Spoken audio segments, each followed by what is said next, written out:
Welcome to Flipped Classroom. This lesson will explain how to use an MLA 8 guide. This particular guide comes from the American River College Library.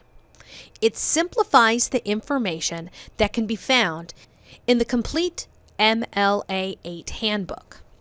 I'll start by explaining what goes on the front page of your paper. You need your heading. It should be in 12 font.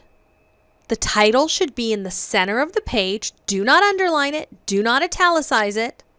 Let's take a look at an example. Here you see it goes your name, the professor's name, the class name, and the date. The date starts with the number, then the month, then the year. While the whole page is double spaced, there is no extra spaces between the title and the header. In the top right-hand corner, you have your last name and page number. At the end of your essay, if you have used resources, you must cite them on a separate page. You title it Works Cited. Again, it's not underlined, it's not italicized. The resources you used will be in alphabetical order. Once again, everything is double spaced.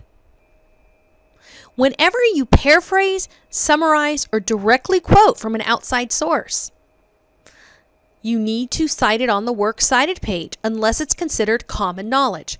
Common knowledge would be something that your peers would know. For example, there was a COVID-19 pandemic in 2020.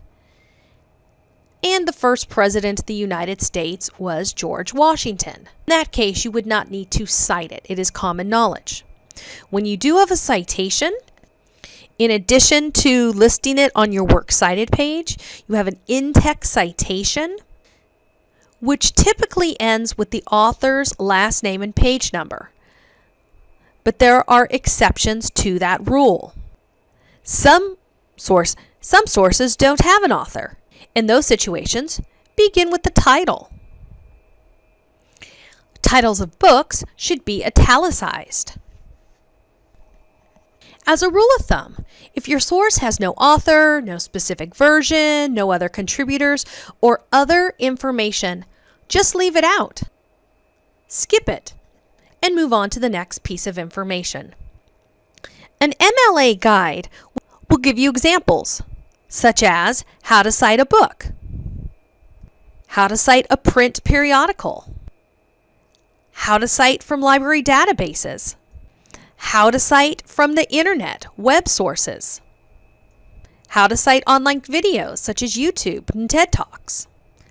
The MLA guide will also help you with in-text citations. What to do if there's 2 authors or 3 authors, no authors or no page numbers, such as a website, and what to do when a source is quoted in another source. And of course, it will give you a sample paper with a sample Works Cited page. In the next video, we will go more in depth on how to cite sources for the Works Cited page. Thank you for joining me today in Flipped Classroom.